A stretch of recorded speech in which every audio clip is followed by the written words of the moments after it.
So I started with a top that I really like the shape of, and I folded it in half, and as best I can I'm trying to tuck the back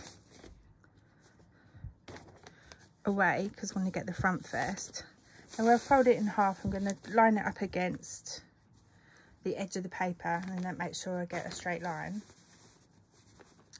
And I'm just going to sketch the curve. It doesn't have to be exact because we can go back over it later, but it's just to give a good idea of the shape that you want.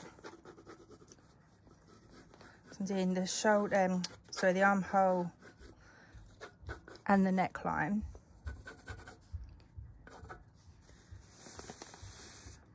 And then you can see I've got a nice shape there. Obviously I've used a top that fits me well, and you can easily do this with a pattern that you like. That was a top that I bought, but if you've got a pattern that you like, then that would probably work better. Now this is the front body Simone set, and so what I need to do is kind of match the right points, but the bust dart is a really good place to start. So I made a note of the apex point on that top, and I'm going to do the same here. So if I match up, first of all I need to match up the centre, and I've matched up the bust dart and the apex point, and then I'm going to sketch around, or if you've got a tracing wheel, I think when I did this first time I actually used a tracing wheel. It's just a bit easier to show like this.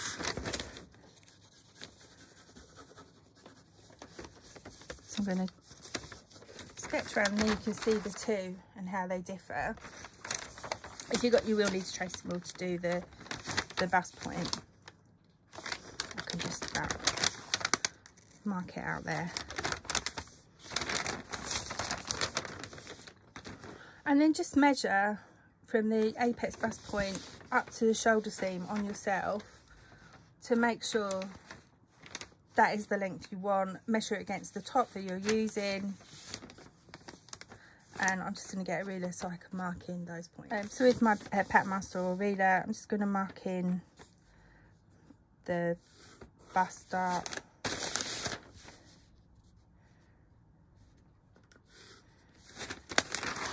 and my pattern master's got a curve on it, so if I wanted to I could improve on that curve. I actually quite like it. I think it's come out okay. And this is the first draft. Maybe just a little bit on the armhole.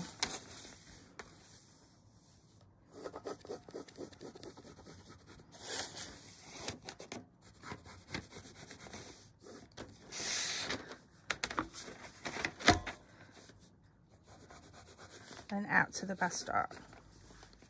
Remember to mark in your grain lines. I've used the straight edge of the paper, so that will be my grain line, and also to mark up what this pattern is so you don't forget when you've tucked it away.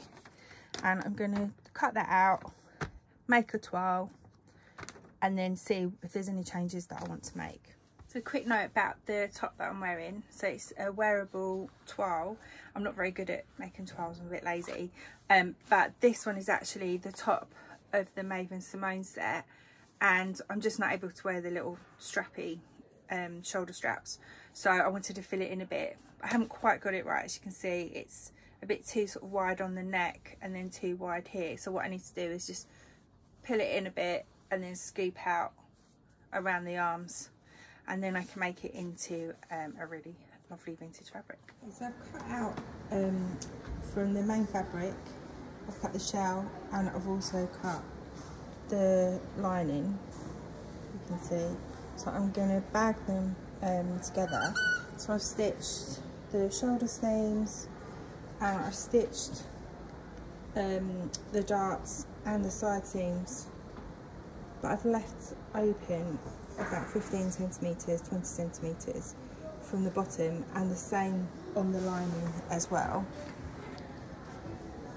Then right sides together, I just found it a bit easier to do on the dummy, but you can lay them flat. So I've put the right sides together of the shell lining and of the top, and I've pinned the seams together so that they stay open. I press those first, and then I've pinned all around the scoop, the front and the back, and also the armholes. So I'm going to stitch all that together with a 1 centimetre seam allowance. So I've stitched the bag outlining to the shell. This is still on the inside, and I've trimmed all the edges so that they're nice and even. And then now I'm going to turn it the right way around. I've also made sure that the seams are pressed flat as well.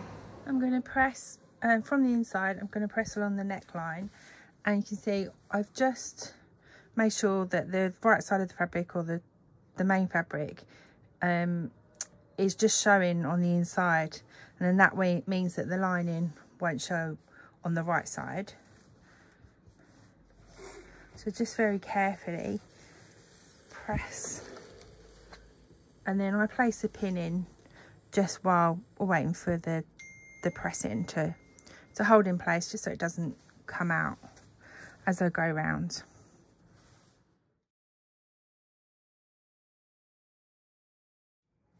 So with the hem of the 2 layers, I wanted this lining to be much shorter than the main fabric, because I don't want them to, you know, the lining to drop down.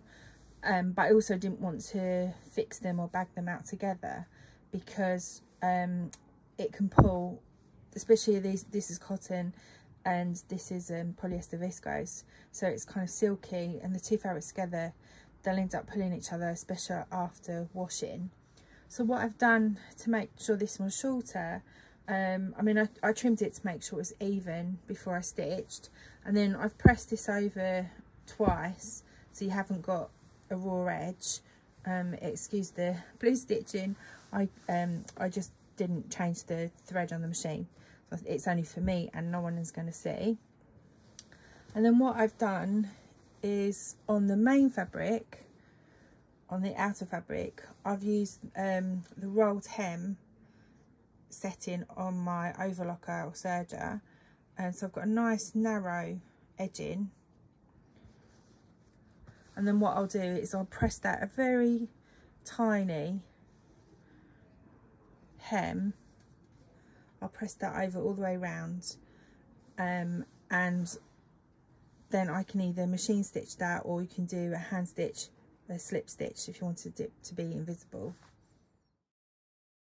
So I'm pleased with the progress so far. Now I've got a really tricky bit of finishing off the armholes. My original plan was to bag it out like I have with the neckline, so it would be really smooth. And I've done that with waistcoats, but then I realised it wouldn't work because you haven't got a front opening, or even like if it had a centre back seam, then that would be easier, because then you could just fix that at the end. So next time I make this, I'll probably do that, but for now I'm going to have to press these in to make them really smooth and neat, and do the same with the lining, and then I'll pin it and stitch them together just as neat as I can. So I've stitched a row of stay stitching around the armhole. You can see it a bit better on that colourway.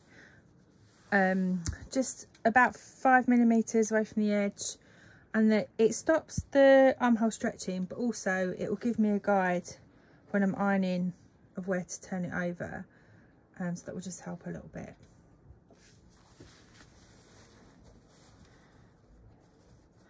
So I'm going to turn it over almost on that stitch line.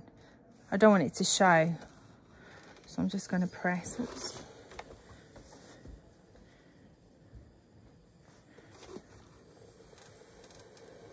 So I'm just going to press just on the inside, so the stitch line's just on the inside of that press line. Okay, so I pinned those in, and actually I was really pleased with how well they match. So I don't think we're going to need to ease too much when I come to stitch it.